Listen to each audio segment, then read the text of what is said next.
Component না কিনে এখান থেকে শিখতে পারবেন। এগুলোর আরেকটি শুদ্ধ নাম হচ্ছে মাইক্রো কন্ট্রোলার। সেন্সর জিনিসটা কি? আপনার যদি রোবোটিক্স সম্পর্কে নলেজ একদম শূন্যের কোটায় হয়ে থাকে তাহলে এই ভিডিওটা আপনার জন্য। এই সম্পূর্ণ ভিডিওটা দেখার পর থেকে আপনি রোবোটিক্স সম্পর্কে কিছু হলেও জানবেন, কেমনে কি করতে হয়, কেমনে শুরু করতে হয় বা কিভাবে কি করলে ভালো হয় এ সম্পর্কে কিছু হলেও জানবেন। আবারও বলে রাখছি, এই ভিডিওটা শুধুমাত্র যাদের রোবোটিক্স সম্পর্কে শূন্য নলেজ আছে কিন্তু শেখার আগ্রহ আছে তাদের জন্য। যারা রোবোটিক্স সম্পর্কে মোটামুটি জানেন তারা চেষ্টা করবেন ভিডিওটা এড়িয়ে যাওয়ার জন্য, কারণ ভিডিওতে আমি একদম জিরো নলেজের মানুষজনদের বোঝানোর জন্য বিভিন্ন ধরনের উদাহরণ দিতে পারি যেটা আপনার নলেজ থাকার কারণে হাস্যকর মনে হতে পারে। সেক্ষেত্রে আপনি কমেন্ট বক্সে এসে আমাকে জ্ঞান দিতে পারেন বা গালি দিতে পারেন, এজন্য চেষ্টা করবেন এড়িয়ে যাওয়ার। So let's go. আজকে আমরা কথা বলবো ইন্ট্রোডাকশন টু রোবোটিক্স নিয়ে। চলুন শুরু করা যাক।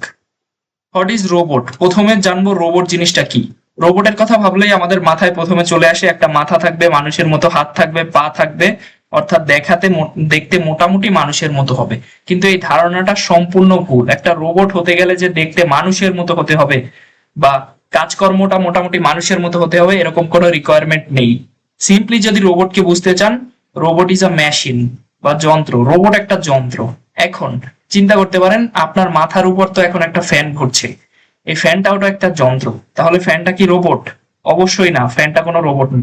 যে কোনো যন্ত্রকে রোবট হতে গেলে অবশ্যই তিনটা রিকোয়ারমেন্ট মিট করা লাগবে।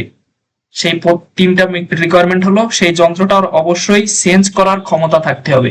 সেন্স মানে অনুভব, আশেপাশের পরিবেশ পরিস্থিতিকে অনুভব করতে পারতে হবে। দেন থিঙ্ক বা চিন্তা ভাবনা করার ক্ষমতা থাকতে হবে রোবটটাকে। দেন অ্যাক্ট, এই সেন্স এবং থিঙ্ককে কাজে লাগিয়ে যে কোনো একটা অ্যাক্ট বা যে কোনো কাজকর্ম করতে পারতে হবে। একটা যন্ত্র বা কোনো যন্ত্রের যদি এই তিনটা বৈশিষ্ট্য থাকে তাহলেই আমরা সেই যন্ত্রটাকে রোবট বলতে পারবো। যেমন আপনার মাথার উপর যে ফ্যানটা চলছে, সে শুধু অ্যাক্টই করছে, সে সেন্স করতে পারছে না, থিঙ্ক করতে পারছে না, এজন্য সেই যন্ত্রটাকে আমরা রোবট বলতে পারবো না। এবার অন্য যে কোনো যন্ত্রের যদি সেন্স, থিঙ্ক এবং অ্যাক্ট এই তিনটা করার ক্ষমতা থাকে তাহলে সেটাকে আমরা রোবট বলতে পারবো। নিচে একটা বুকিশ ডেফিনেশন দেওয়া আছে, চাইলে পড়ে নিতে পারেন যে হোয়াট ইজ রোবট। স্লাইডটা অবশ্যই আমি দিয়ে দেবো, উপরে নিচে কোনো এক জায়গায় পেয়ে যাবেন। এখন আসেন হোয়াট ইজ রোবোটিক্স। রোবট তো বুঝলাম, এবার বুঝি রোবোটিক্স জিনিসটা কি। রোবোটিক্স হলো সায়েন্স বা টেকনোলজির যে ব্রাঞ্চ বা যে শাখায় রোবটের ডিজাইন, রোবটের অপারেশন, রোবটের কনস্ট্রাকশন বা রোবটের ইউজ কেস নিয়ে আলোচনা করা হয় বা গবেষণা করা হয় বা কাজকর্ম করা হয়, সেই সেক্টরটাই হলো রোবোটিক্স।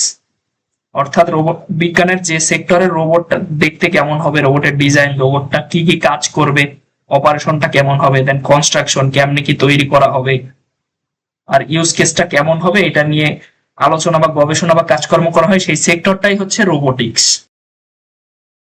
এবার এখানে রোবোটিক্স এরও একটা ডেফিনেশন দেওয়া আছে, বুকিশ ডেফিনেশন, আপনারা চাইলে পড়ে নিতে পারেন যে হোয়াট ইজ রোবোটিক্স বইয়ের ভাষায়। এবার আসেন ক্লাসিফিকেশনস অফ রোবট। রোবটকে বেশ কয়েকভাবে ভাগ করা যায়। রোবটের কাজকর্ম ভিত্তিতে রোবটকে বেশ কয়েকভাবে ভাগে ভাগ করা যায়। যেমন অ্যাপ্লিকেশন বেসড, কাজের ভিত্তিতে বেশ কয়েকভাবে ভাগ করা যায়। লোকোমোশন বা চলাফেরার বা নাড়াচাড়ার ভিত্তিতে বেশ কয়েকভাবে ভাগ করা যায়। এনভায়রনমেন্ট বা পরিবেশের ভিত্তিতে বিভিন্ন ভাবে ভাগ করা যায়। কন্ট্রোলের ভিত্তিতে বিভিন্ন ভাগে ভাগ করা যায়। এটা আমরা ছোট করে একটু দেখে আসি, চলেন ডিটেইলে। ক্লাসিফিকেশনস অফ রোবট দেখেন। অ্যাপ্লিকেশন বেসড রোবট যদি বলি, অ্যাপ্লিকেশন বা কাজকর্মের উপর ভিত্তি করে রোবটকে বেশ কয়েক ভাগে ভাগ করা যায়। প্রথমটা হচ্ছে ইন্ডাস্ট্রিয়াল রোবট। যে সকল রোবট ইন্ডাস্ট্রিতে কাজকর্ম করে বা ইন্ডাস্ট্রিতে যে সকল রোবট ইউজ হয় সেগুলো হচ্ছে ইন্ডাস্ট্রিয়াল রোবট। যেমন এখানে ছবিতে দেখতে পাচ্ছেন কয়েকটা রোবট মিলে একটা গাড়ির ফ্যাক্টরিতে গাড়ি বানানোর কাজ করছে। কেউ ওয়েল্ডিং করছে, কেউ নাট বা বোল্ট টাইট দিচ্ছে এবং কেউ গাড়িটাকে মুভ করাতে সহায়তা করছে। এই রোবট গুলো হচ্ছে ইন্ডাস্ট্রিয়াল রোবট, যেগুলো ইন্ডাস্ট্রিতে ইন্ডাস্ট্রি লেভেলের কাজকর্ম করে। বাম পাশে বা ডান পাশে এরকম লেখা আছে যে what is industrial robot. Then service robot, এটাও কাজের ভিত্তিতে। সার্ভিস রোবট হচ্ছে যে রোবট কোনো প্রকার সার্ভিস দিয়ে থাকে। লাইক আপনার ইমাজিন করেন আপনার ঘরে একটা রোবট আছে যেটা হচ্ছে ঘর মুছতে ব্যবহার হচ্ছে। এগেন এই রোবটটার শেপ হচ্ছে মানুষের মতো অনেকটা। এখন এজন্য ওকে আমরা রোবট বলছি এরকম না। অনেক ঘর মোছা রোবট দেখবেন সার্কুলার বা বৃত্তাকার রোবট, বর্তমানে যেগুলো পপুলার। বৃত্তাকার কিছু ঘর মোছা ডিভাইস আছে যেগুলো ফ্লোরে একদম ঘরের ম্যাপ অনুযায়ী চলতে পারে এবং সেখান থেকে ময়লা পরিষ্কার করতে পারে অথবা ভ্যাকিউম ক্লিনারের মতো কাজ করতে পারে। তারাও কিন্তু রোবট। তারা সব সার্ভিস রোবট, আপনাকে কোনো একটা সার্ভিস দিচ্ছে। যেমন আবার রেস্টুরেন্টে বর্তমানে বিভিন্ন বাইরের দেশে রেস্টুরেন্টে বিভিন্ন ধরনের রোবট ওয়েটারের কাজ করে, সেগুলো হচ্ছে সার্ভিস রোবট। এখানে দেখতে পারেন সার্ভিস রোবটের ডেফিনেশন। এবার পরে আসি এক্সপ্লোরেশন রোবট। এটাও কাজের ভিত্তিতে এক ধরনের রোবট। এক্সপ্লোরেশন রোবট হচ্ছে বিভিন্ন জিনিস এক্সপ্লোর করার জন্য যে রোবট ইউজ করা হয়।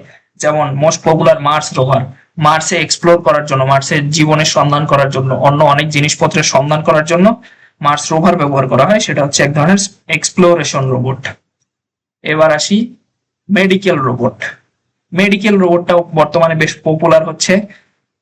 কিছু রোবট আছে, এই টাইপের কিছু রোবট যারা মানুষের সার্জারি করে। এই রোবটগুলোকে আবার দূর দেশ থেকে বিভিন্ন ডাক্তার কন্ট্রোল করছে। সাপোজ একজন ডাক্তার, বাংলাদেশে একটা রোগী অসুস্থ, তার স্পেশাল চিকিৎসার দরকার, সেই চিকিৎসাটা বাইরের দেশের কোনো একজন ডাক্তার করতে পারে, সেই অপারেশনটা। এখন সেই ডাক্তারের এখানে আসার সুযোগ হচ্ছে না, বিভিন্ন কারণে যদি সুযোগ না হয়, তাহলে সেক্ষেত্রে সেখান থেকে ডাক্তার এই রোবটটাকে কন্ট্রোল করিয়ে সার্জারি করিয়ে নিতে পারে।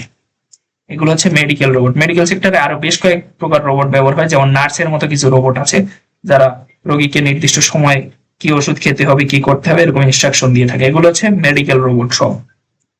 দেন আসি লোকোমোশন বেসড। এতক্ষণ আমরা যেগুলো দেখলাম সেগুলো ছিল সব অ্যাপ্লিকেশন বেসড বা কাজকর্মের ভিত্তিতে এই কয় প্রকার রোবট। এবার আসি আমরা লোকোমোশন বেসড। লোকোমোশন মানে চলাফেরা বা নাড়াচাড়াও বলতে পারেন। এইগুলার ভিত্তিতে রোবটকে কয় ভাগে ভাগ করা যায়? কয়েকভাবে।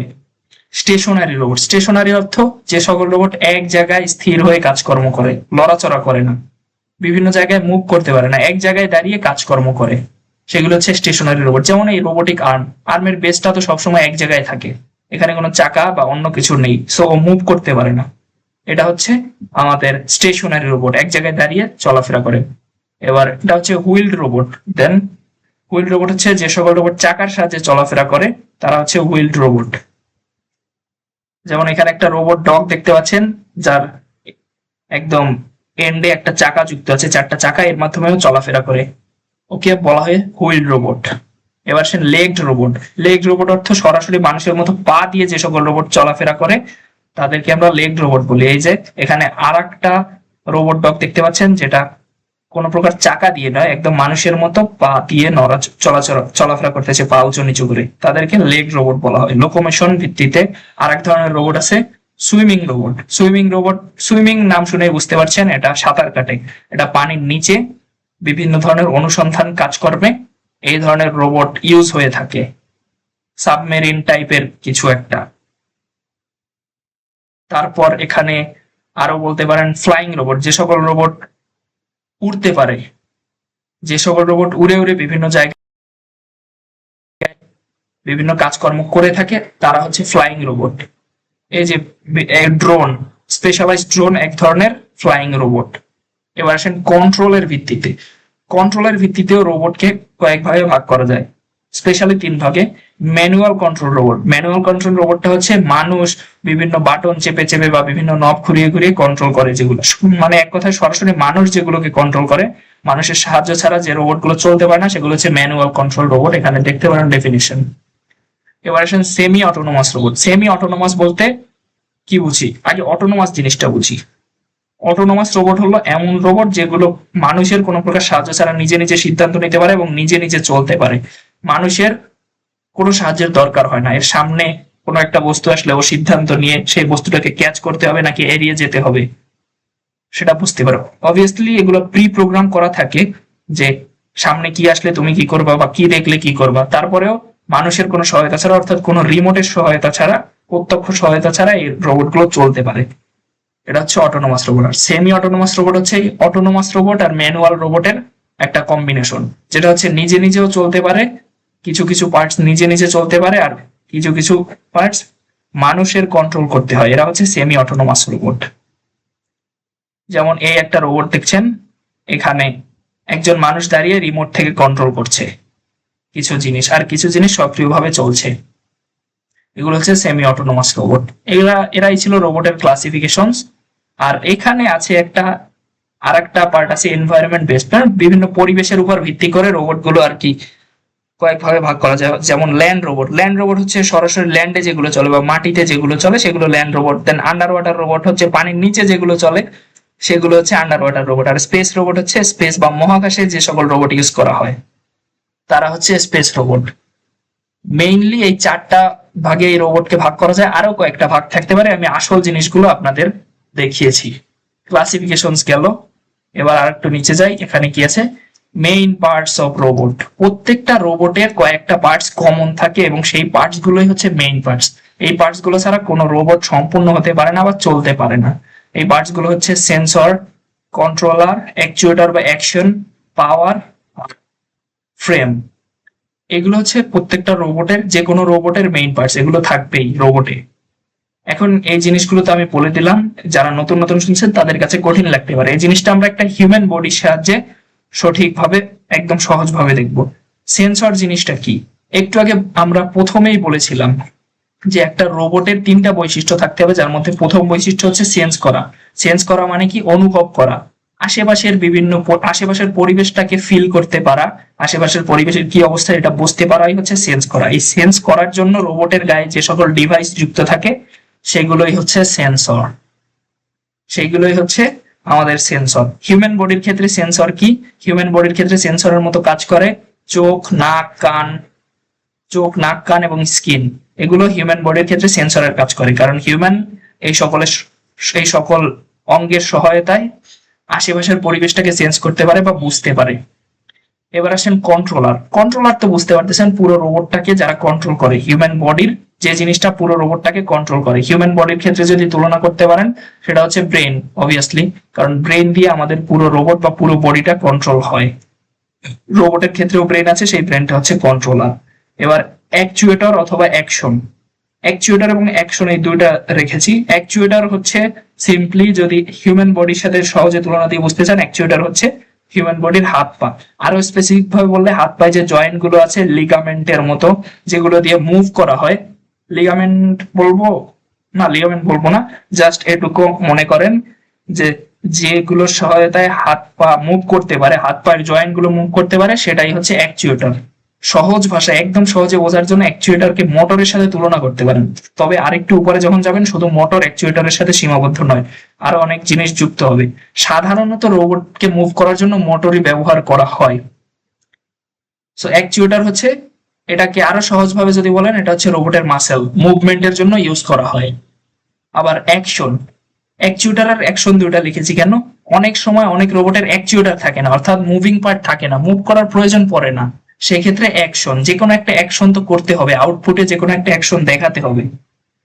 এক্ষেত্রে আমরা হিউম্যান অনেক সময় নাড়াচাড়া না করে মুখের এক্সপ্রেশন দিয়ে অনেক কিছু প্রকাশ করি, সেটাই হচ্ছে তখন এক্সপ্রেশনটাই হচ্ছে অ্যাকশন। অর্থাৎ আউটপুটে যে কাজটাই করবে সেটা হচ্ছে অ্যাকশন। অর্থাৎ আউটপুটে যে কাজকর্মটা করবে সেটাই হচ্ছে অ্যাকশন। আর অ্যাকচুয়েটর হচ্ছে আমাদের নাড়াচাড়ার জন্য যে ডিভাইসটা ব্যবহার হয় হিউম্যানের আর রোবটের, এগুলোই হচ্ছে অ্যাকচুয়েটর। দেন পাওয়ার তো বুঝতে পারছেন, মানব দেহের ক্ষেত্রে পাওয়ারটা হচ্ছে হার্ট, আর রোবটের ক্ষেত্রে পাওয়ারটা হচ্ছে ব্যাটারি, বিভিন্ন ব্যাটারি বা সেলের সাহায্যে রোবট চলবে। আর ফ্রেম জিনিসটা হচ্ছে পুরো রোবটের স্ট্রাকচার কেমন হবে বা পুরো রোবট দেখতে কেমন হবে, পুরো রোবটের যে কম্পোনেন্ট গুলো আছে, এই সেন্সর, অ্যাকচুয়েটর, কন্ট্রোলার, এরা কেমনে যুক্ত থাকবে সেগুলো হচ্ছে এই ফ্রেম নির্ধারণ করে, কিভাবে দাঁড়িয়ে থাকবে। ফ্রেম মানব দেহের ক্ষেত্রে কোনটা? ফ্রেম হচ্ছে মানব দেহের ক্ষেত্রে অবশ্যই না, এটা আমি বলছি না, আপনারা কমেন্ট করবেন মানব দেহের ক্ষেত্রে ফ্রেম কোনটা। এখন দেখেন প্রত্যেকটা রোবটের প্রসেসিং আর মানুষের প্রসেসিং এর সাথে কতটা মিল। আমি সবসময় একটা উদাহরণ দিই রোবট বোঝানোর ক্ষেত্রে। সাপোজ আপনার গায়ে একটা মশা পড়লো, তখন কি হবে? প্রথমে আপনার মস্তিষ্ক আপনার ত্বকের মাধ্যমে মশাটাকে ফিল করে বা সেন্স করে। দেন মস্তিষ্ক আর একটু কনফার্ম হওয়ার জন্য, প্রথমে তো বোঝে না, প্রথমে ফিল করে যে ত্বকের উপর কিছু একটা পড়েছে, দেন কনফার্ম হওয়ার জন্য মস্তিষ্ক এখানে আপনার চোখটা পাঠায়, দেন দেখে যে জিনিসটা একটা মশা। এবার কি হবে? এবার মশাটাকে আমাদের মারতে হবে। মারার জন্য মস্তিষ্ক আবার ডিসিশন নেয় যে এখন আমি মশাটাকে মারবো কি করে? অন্য যে আরেকটা হাত আছে এই হাতটা দিয়ে। মস্তিষ্ক এখন ডিসাইড করে হাতটা ঠিক কত স্পিডে, কোন সময়, কোন জায়গায় গিয়ে আঘাত করবে, সেটা মস্তিষ্ক হাতকে সিগন্যাল দেয়, আর হাত সেই অনুসারে একদম নির্ধারিত জায়গায় গিয়ে আঘাত করে এবং মশাটা মরে যায়।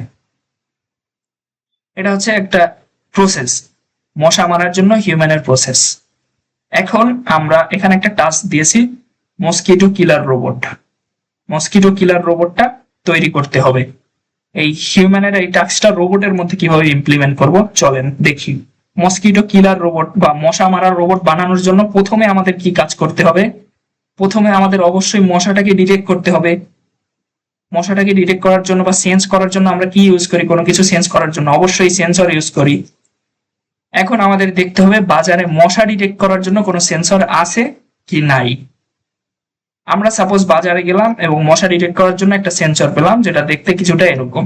এটা কি করে? এর নির্দিষ্ট একটা রেঞ্জের মধ্যে কোনো মশা আসলে সেই মশাটাকে ডিটেক্ট করতে পারে এবং মশাটা কোন পজিশনে আছে সেটাও ডিটেক্ট করতে পারে। আমরা একটা সেন্সর কিনলাম, মশা ডিটেক্টর। দেন কি করব? কিল করার জন্য আর একটা জিনিস লাগবে, অ্যাকচুয়েটর। অ্যাকচুয়েটর বা একটা হাত লাগবে। সাপোজ আপনি একটা রোবোটিক আর্ম ডেভেলপ করলেন মশাটাকে মারার জন্য, এই যে হচ্ছে একটা রোবোটিক আর্ম। এখন কি হবে? এই রোবোটিক আর্মটা মশাটা যেখানে আছে সেখানে গিয়ে একটা থাপ্পড় মারবে বা আঘাত করবে, দেন মশাটা মরবে। এখন এই দুইটা জিনিসের মধ্যে কম্বিনেশন করবে কে? এই দুইটা জিনিসের মধ্যে কম্বিনেশন করবে, কম্বিনেশন অর্থ হচ্ছে ঠিক কোন সময় কোন অবস্থানে গিয়ে আমাকে আঘাত করতে হবে সেই জিনিসটার কম্বিনেশনটা করবে কে? সেই কম্বিনেশনটা অবশ্যই কন্ট্রোলার করবে, বা এই পুরো প্রসেসটাকে কন্ট্রোল করবে হচ্ছে আমাদের কন্ট্রোলার। এই যে সাপোজ এটা হচ্ছে আমাদের কন্ট্রোলার। এখন কি হচ্ছে?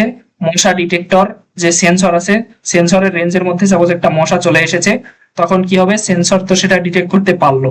ডিটেক্ট করার পর ও ও নিজে বুঝতে পারলো যে মশাটা ঠিক কোথায় আছে, কোন পজিশনে আছে। দেন এই ডেটাটা ও আমাদের কন্ট্রোলারকে পাঠাবে। কন্ট্রোলারকে বলবে ভাই আমার এই পজিশনে ঠিক এই বরাবর একটা মশা আছে, এত বড় একটা মশা আছে। এখন কন্ট্রোলার কি করবে? কন্ট্রোলারের ভিতরে আমরা প্রোগ্রাম করে দিয়েছি যদি তুমি মশার কোনো সিগন্যাল পাও দেন সেটাকে মারতে হবে। এটা মারার জন্য কি হবে? কন্ট্রোলারের সাথে আবার এই রোবোটিক আর্মটা যুক্ত আছে। রোবোটিক আর্মটা কি করবে? কন্ট্রোলারটা কি করবে? কন্ট্রোলারটাকে আবার ক্যালকুলেট করে বলবে তুমি এখন সাথে সাথে ওই জায়গায় এত স্পিডে আঘাত করো। এই নির্দেশনা অনুযায়ী সরাসরি এই রোবোটিক আর্মটা গিয়ে মশাটাকে আঘাত করবে। এই প্রসেসটাই হচ্ছে মসকিটো কিলার রোবট। আর এখানে অবশ্যই পুরো জিনিসটা চালাতে হলে কন্ট্রোলার, অ্যাকচুয়েটর এগুলো চালাতে হলে অবশ্যই পাওয়ার দরকার। এজন্য একটা ব্যাটারি অ্যাটাচ থাকবে এবং আমরা চাইলে কোনো নির্দিষ্ট একটা ফ্রেমের মধ্যে এগুলোকে ভরে দিতে পারি, তাহলে একটা স্ট্রাকচার বা সুন্দর একটা মসকিটো কিলার রোবট আমরা পেয়ে গেলাম। এভাবেই মানে এগুলোই হচ্ছে মূলত রোবটের মেইন পার্টস। সেন্সর। এবার আসি আরেকটু ডিটেইলে। সেন্সর শুধু সেন্স করতে পারলে হবে না, আর একটা বিষয় আমি লাল কালি দিয়ে রেখেছি এখানে, কনভার্ট দেম ইনটু সিগন্যাল। একটা জিনিস সেন্স করে তো শুধু লাভ নেই। একটা সেন্সর সাপোজ একটা মশা ডিটেক্টর নিজে সেন্স করতে পারছে যে ওখানে একটা মশা আছে, এটা তো ওর শুধু নিজে সেন্স করে লাভ নেই, ওটা অন্যকে বোঝাতে হবে। অন্যকে বোঝাতে হলে অবশ্যই সেই মশার যে ও ডিটেক্ট করতে পারলো সেটাকে একটা সিগনালে কনভার্ট করতে হবে, যে সিগন্যালটা ও অন্যকে পাঠাতে পারবে। সো সেন্সর একটা ডিভাইস যেটা যে কোনো কিছু সেন্স করতে পারে এবং সেই সেন্স করা জিনিসটাকে একটা সিগনালে কনভার্ট করতে পারে, এটাই হচ্ছে সেন্সর। এখানে বিভিন্ন প্রকার সেন্সর দেখতে পাচ্ছ। আল্ট্রাসনিক সেন্সরের কাজ হচ্ছে বিভিন্ন কিছু ডিটেক্ট করা, বিভিন্ন ডিস্টেন্স মেজার করা। যেমন ও একটা আল্ট্রাসনিক সাউন্ড পাঠায়, সেই সাউন্ডটা ট্রান্সমিটার থেকে পাঠায়, কোনো জায়গায় ধাক্কা খেলে বাধা পেলে আবার রিসিভারে ফিরে যায়, তখন বোঝে যে সামনে কিছু একটা আছে। দেন গ্যাস সেন্সরের কাজ হলো গ্যাস ডিটেক্ট করা, গ্যাস লিকেজ ডিটেক্ট করা। দেন কালার সেন্সর কালার ডিটেক্ট করতে পারে। এরকম আরো কিছু সেন্সর এখানে দেখতে পাচ্ছেন।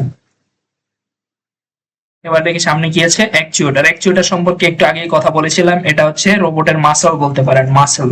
অ্যাকচুয়েটরটা হচ্ছে রোবটের মাসল, যেটা রোবটের নাড়াচাড়া বা বিভিন্ন অ্যাকশনকে নিয়ন্ত্রণ করে। যেমন এখানে দেখতে পাচ্ছেন একটা রোবটের হাত যে কোনো একটা যন্ত্রকে, যে কোনো একটা ডিভাইসকে ধরে আছে।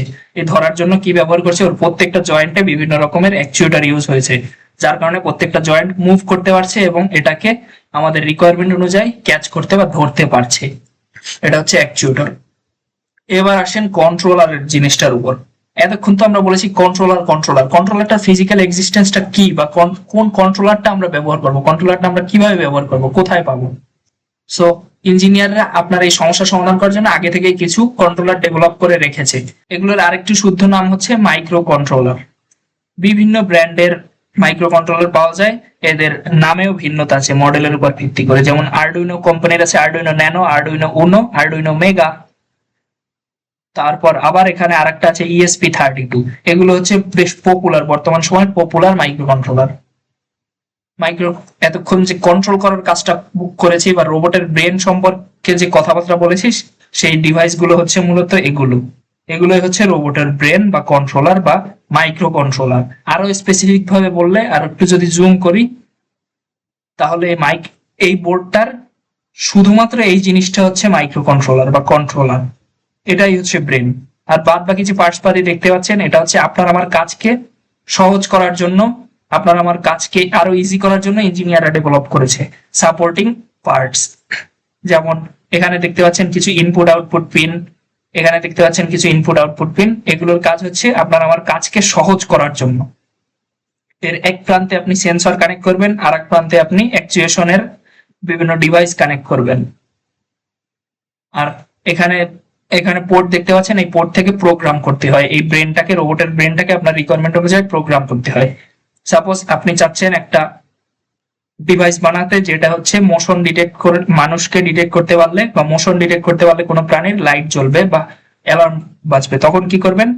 এই মাইক্রো কন্ট্রোলার বোর্ড বলছি কারণ এই টোটাল জিনিসটাকে মাইক্রো কন্ট্রোলার বোর্ড বলে, আর শুধুমাত্র এই জিনিসটা হচ্ছে মাইক্রো কন্ট্রোলার, এই চিপটা হচ্ছে মাইক্রো কন্ট্রোলার। বোর্ডের এক প্রান্তে, ইনপুট প্রান্তে আপনি কি করবেন? একটা সেন্সর সংযুক্ত করবেন যেটা মানুষের চলাফেরা বা প্রাণীর চলাফেরাকে ডিটেক্ট করতে পারে। সেটা আইআর সেন্সর হতে পারে বা অন্য কোনো সেন্সর হতে পারে বা কোনো ক্যামেরা হতে পারে, সেটা যুক্ত করবেন। আর এক প্রান্তে হচ্ছে যুক্ত করবেন আপনি একটা অ্যালার্ম ঘড়ি যুক্ত করলেন।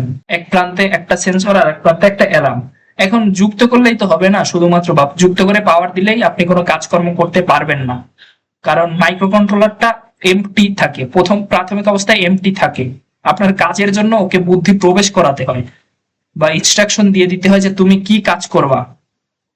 এখন আপনি বললেন প্রোগ্রামের মাধ্যমে এটাকে প্রথমে ল্যাপটপ বা ফোনের সাথে কানেক্ট করবেন, দেন প্রোগ্রামিং এর মাধ্যমে ওকে বলে দিতে হবে যদি সেন্সর কোনো প্রকার মোশন সেন্স করতে পারে বা কোনো প্রাণীর নড়াচড়া সেন্স করতে পারে এবং তোমার কাছে কোনো সিগন্যাল পাঠায়, তাহলে তুমি সেই সিগন্যাল অনুসারে তুমি তোমার অন্য প্রান্তের লেগে থাকা অ্যালার্ম ঘড়িটা বাজাবা।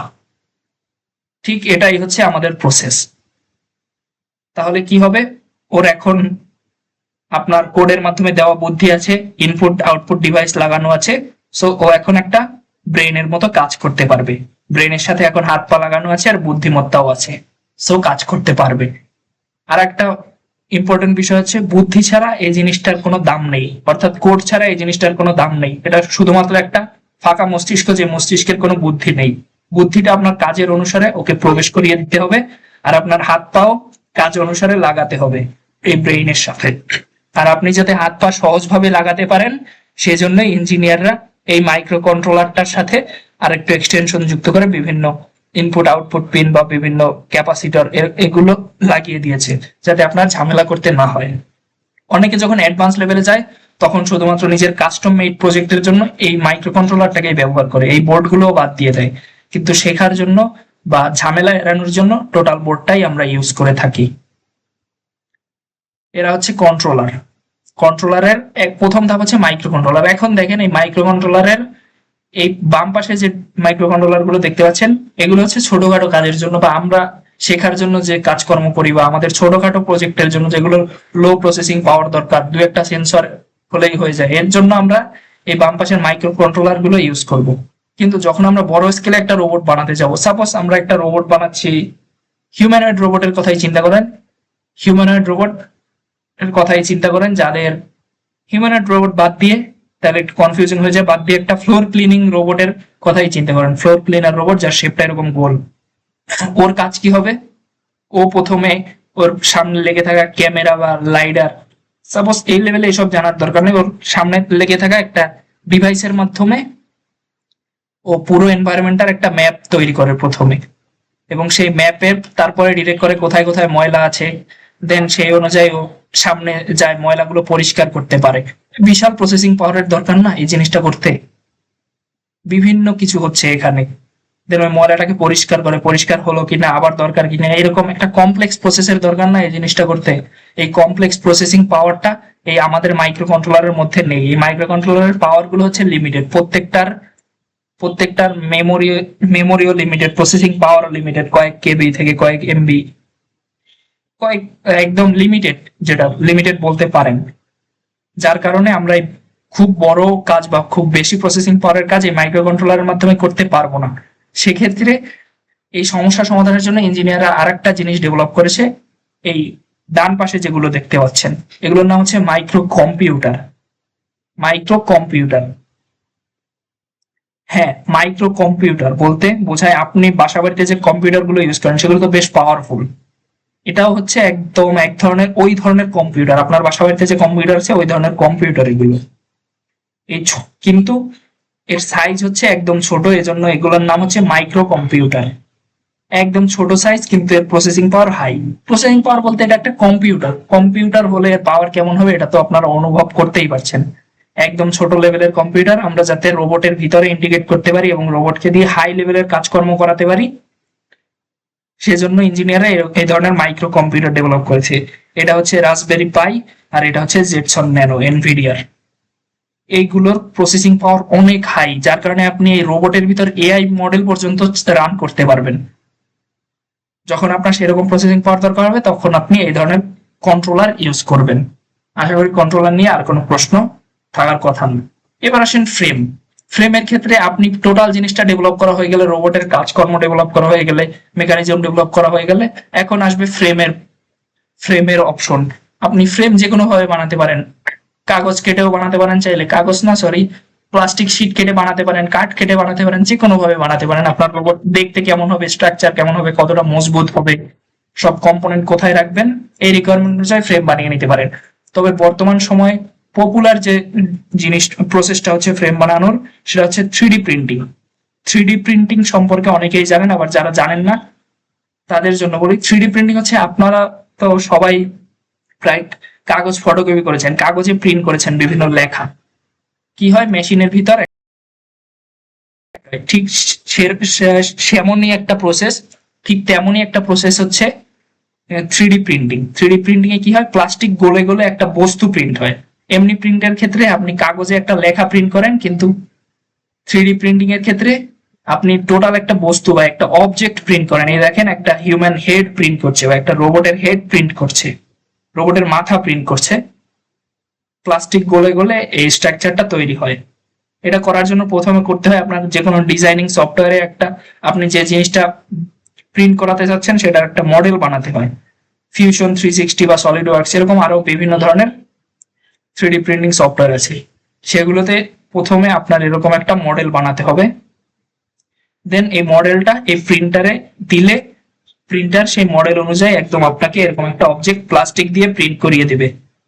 যেমন এই মডেলটা হচ্ছে আমার ডিজাইন করা একটা রোবোটিক আর্ম। এটা যদি এখন আমি এরকম একটা প্রিন্টারে প্রবেশ করাই, দেন প্রিন্টার আমাকে একদম এরকম একটা এক্স্যাক্টলি এরকম একটা জিনিস প্রিন্ট করে দেবে। দেন এটার সাথে আমি মোটর, অ্যাকচুয়েটর, মাইক্রো কন্ট্রোলার এগুলো ইউজ করে টোটাল ওয়ার্কিং একটা রোবট বানাতে পারবো বা রোবোটিক আর্ম বানাতে পারবো। এটা হচ্ছে ফ্রেমের কাজকর্ম। এবার দেখি এখানে আছে ফিউচার অফ রোবোটিক্স। এটা মনে হয় না এই যুগে এসে আপনাদের বলা উচিত যে রোবোটিক্স এর ফিউচার কি, এটা আপনারা নিজেরাই বুঝতে পারছেন। বর্তমানে বাইরের মোটামুটি উন্নত দেশগুলোতেই একদম ফুড ডেলিভারি হচ্ছে রোবটের মাধ্যমে, সার্জারি হচ্ছে রোবটের মাধ্যমে। কিছুদিন আগে একটা নিউজ বেশ পপুলার হলো যে একজন মানুষের জীবন বাঁচালো অন্য দেশে থেকে ডাক্তার, এরকম রোবটের মাধ্যমে সার্জারি করে। সার্জারি হচ্ছে রোবটের মাধ্যমে, মেডিকেল সেক্টর রোবটের ইউজ ব্যবহার। দেন ডেলিভারি সেক্টরে যেমন এই যে ফুড ডেলিভারি হচ্ছে, আবার ড্রোনের মাধ্যমে ডেলিভারি হচ্ছে, আপনারা জানেন। দেন আপনার বাসার ক্লিনিং এর কাজটাও রোবটে করে দিচ্ছে ইদানিং। তারপর রেস্টুরেন্টে ওয়েটারের কাজটা রোবটে করছে। সো ফিউচার হচ্ছে ভাই রোবটের, এটা নিয়ে বলার কিছু নাই। ফিউচার ইজ রোবট বা ফিউচার ইজ রোবোটিক্স। রোবট কোম্পানিগুলো আস্তে আস্তে রোবটের দিকে শিফট করছে।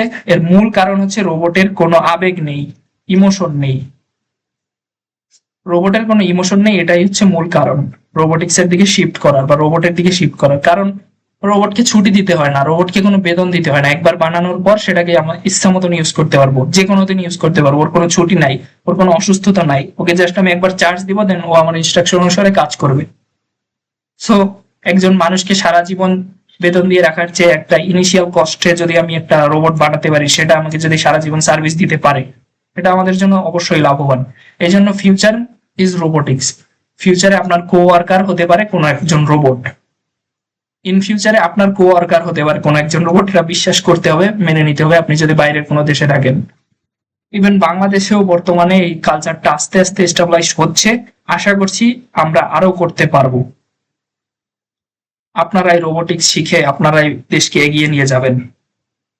এবার আসি most important part, how to start.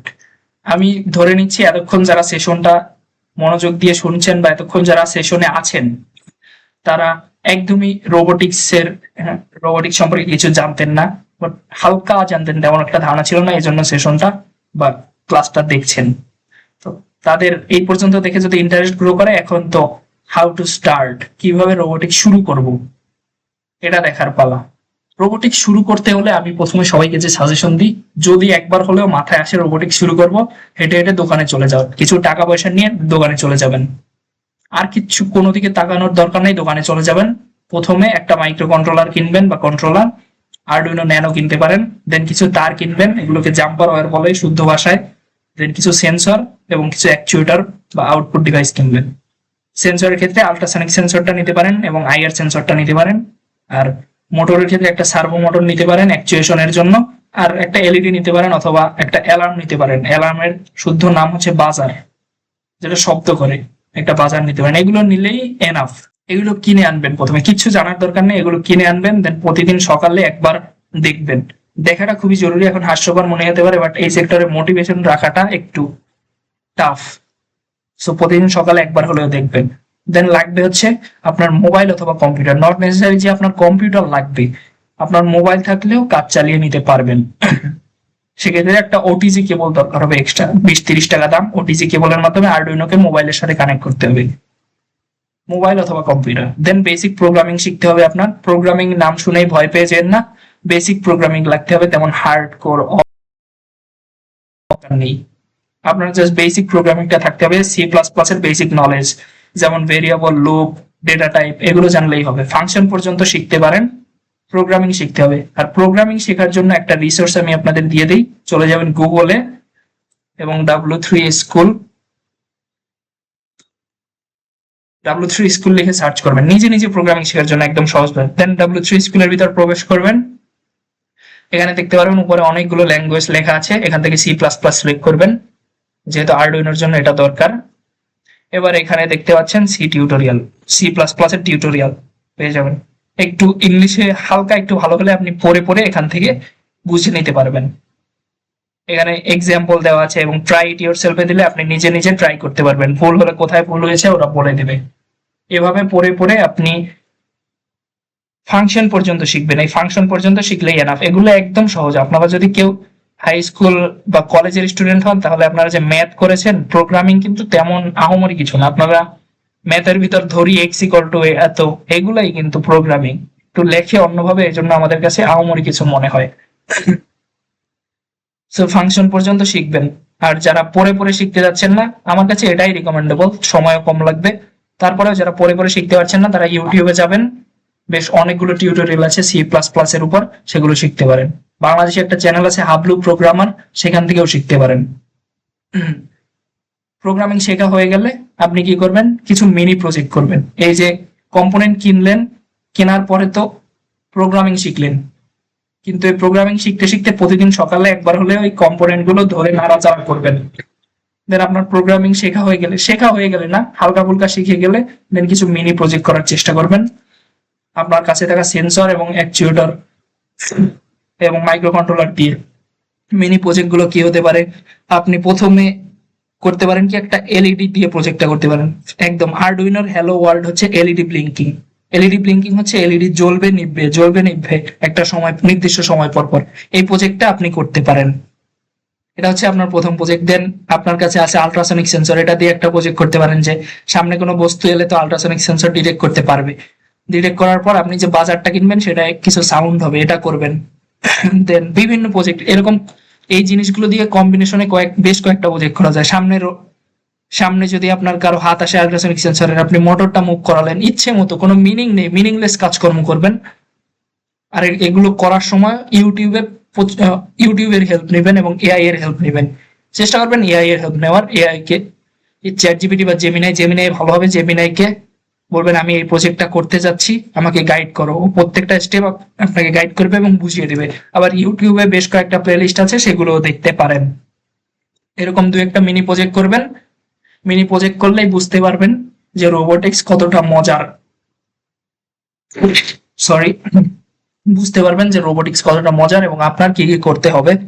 Next আপনার কি কি করতে হবে এটা আপনি নিজেই প্ল্যান করতে পারবেন। এই পর্যন্ত যদি আপনি আসতে পারেন, বিশ্বাস করেন এই পর্যন্ত আসতে পারলেন, নেক্সটে সামনে যাওয়ার জন্য যা যা করা দরকার আপনি নিজেই বুঝতে পারবেন। আর একটা জিনিস লাগবে এই সেক্টরে টিকে থাকতে হলে, কিউরিয়াসিটি।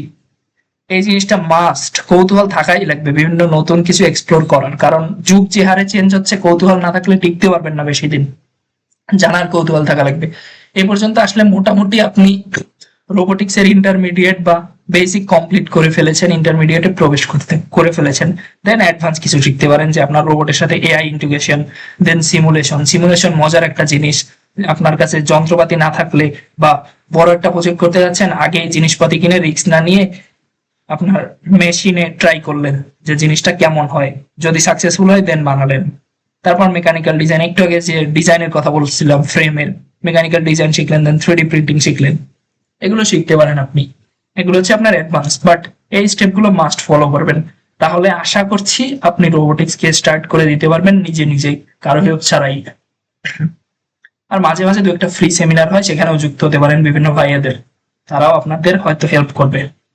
এবার যারা এই পর্যন্ত ভিডিও দেখেছেন তাদেরকে একটা বোনাস টিপস দিয়ে রাখি, বা তাদের জন্য কিছু বোনাস দিয়ে রাখি। এখন আপনার কাছে টাকা পয়সা নেই, কিন্তু আপনি রোবোটিক্স শুরু করতে যাচ্ছেন, কি করবেন? কম্পোনেন্ট কিনতে পারবেন না যেহেতু টাকা পয়সা নেই, সেহেতু কি করবেন? ব্রাউজার ওপেন করবেন। ব্রাউজার ওপেন করা মাস্ট। এখানে দুটো ওয়েবসাইটের নাম দিয়েছি, টিঙ্কারক্যাড এবং উকুই এটার স্পেলিংটা আই এম নট শিওর। যাই হোক, এই ওয়েবসাইট গুলোয় যাবেন, টিঙ্কারক্যাড এবং উকুই। প্রথমত টিঙ্কারক্যাডে যাওয়ার চেষ্টা করবেন। ব্রাউজার ওপেন করে যদি সার্চ করেন টিঙ্কারক্যাড, দেখবেন প্রথমে একটা ওয়েবসাইট এসেছে। এটার ভিতর প্রবেশ করবেন। এটার ভিতর প্রবেশ করলে কি হবে, একটু আগে আমি যে সিমুলেশনের কথা বলেছি, এখানে বেসিক সিমুলেশন গুলো করতে পারবেন। এর ভিতরে ঢুকলে আপনি আপনার প্রজেক্টের জন্য যা দরকার, আরডুইনো, তারপর বিভিন্ন ধরনের সেন্সর, এগুলো পেয়ে যাবেন। এগুলো দিয়ে, এই যে বাম পাশে দেখতে পাচ্ছেন, এগুলো দিয়ে আপনি এখানে টেস্ট করতে পারবেন, বা এখানে থেকে শিখতে পারবেন। এই ওয়েব ভার্সনে কম্পোনেন্ট না কিনে এখান থেকে শিখতে পারবেন। দেন আপনি মোটামুটি টাকা পয়সা হলে কম্পোনেন্ট কিছু কিছু ছোটখাটো কম্পোনেন্ট কিনবেন। তবে সাজেস্ট করবো যদি টাকা পয়সা থাকে তাহলে কম্পোনেন্ট কেনা উচিত, নাহলে মোটিভেশন বেশি দিন ধরে রাখতে পারবেন না। বাট টাকা পয়সায় যদি একদম সমস্যা থাকে তাহলে এই দুটো ওয়েবসাইট ট্রাই করতে পারেন, টিঙ্কারক্যাড এবং উকুই। এখানে একদম এই যে দেখতে পাচ্ছেন আরডুইনো, ওখানে দেখবেন এরকম একটা আরডুইনো বোর্ড আছে, আরডুইনো বোর্ড ইউজ করতে পারবেন। এই যে এরকম একটা সার্ভো মোটর ইউজ করতে পারবেন, পোটেনশিওমিটার বা বিভিন্ন ডিভাইস ইউজ করতে পারবেন সাথে। এগুলো হচ্ছে একদম বিগিনার ফ্রেন্ডলি সিমুলেটর, এগুলো থেকে ট্রাই করতে পারবেন। দেন টাকা পয়সা হলে আপনি কম্পোনেন্ট কিনতে পারবেন। দেন এখানে দুটো ভিডিও রেফারেন্স দেওয়া আছে, আপনি যদি ভিডিও দেখে দেখে C++ বা প্রোগ্রামিং শিখতে চান স্পেশালি আরডুইনোর জন্য, তাহলে এই ক্লাসটা দেখতে পারেন। 90 মিনিটে আশা করি আপনার C++ আরডুইনোর জন্য যতটুকু লাগে ক্লিয়ার হয়ে যাবে। চ্যানেলের নামটাই যে দেখে নিতে পারেন, স্লাইডটা তাছাড়া আমি দিয়ে দেবো। আর মাইক্রো কন্ট্রোলার সম্পর্কে বা আরডুইনো সম্পর্কে আরো জানার থাকলে এই যে মার্ক রোভারের এই ভিডিওটা দেখতে পারেন ক্রাঞ্চ ল্যাব থেকে। তাহলে আশা করি আরডুইনো সম্পর্কে আর কোনো প্রকার কোনো সমস্যা থাকবে না। আর নিচে যে W3 স্কুলটা লিখে দিলাম। আশা করছি এই পর্যন্ত দেখলে আপনি যদি একদম বিগিনার হয়ে থাকেন আর ভিডিওটা এই পর্যন্ত দেখে থাকেন, তাহলে কোনো একটা লেভেল পর্যন্ত আপনি পৌঁছেছেন। এখন আপনি দু একজনকে বলতে পারবেন আশা করি রোবোটিক্স কি, কিভাবে শুরু করতে হয়, এবং আপনিও নিজেও শুরু করতে পারবেন। আজকে এই পর্যন্তই। যদি কারো কোনো কোশ্চেন থাকে আপনি একদম চেষ্টা করবেন কমেন্ট বক্সে কোশ্চেন গুলো দেওয়ার, আমি ধরে ধরে একদম সবাইকে রিপ্লাই দেওয়ার চেষ্টা করব। আজকে এই পর্যন্ত, দেখাবে পরবর্তীতে। সায়েন্সটিক ভালোবাসলে ফলো করতে পারেন। আর ভিডিওটা এত বড় বানিয়েছি এজন্য আন্তরিকভাবে দুঃখিত, কিন্তু ভালোভাবে বোঝানোর জন্য বড় বানাতে হয়। আর ভিডিওটা চাইলে আপনি শেয়ার করতে পারেন, তাহলে এরকম নতুন নতুন টপিকের জন্য আমি বেশ ইন্সপায়ার্ড হব। আর ভিডিওটা এত বড় হয়ে গেছে, এতদূর কেউ দেখেছেন কিনা আমি ঠিক জানি না। কেউ যদি দেখে থাকেন তাহলে কমেন্ট করে জানাতে পারেন।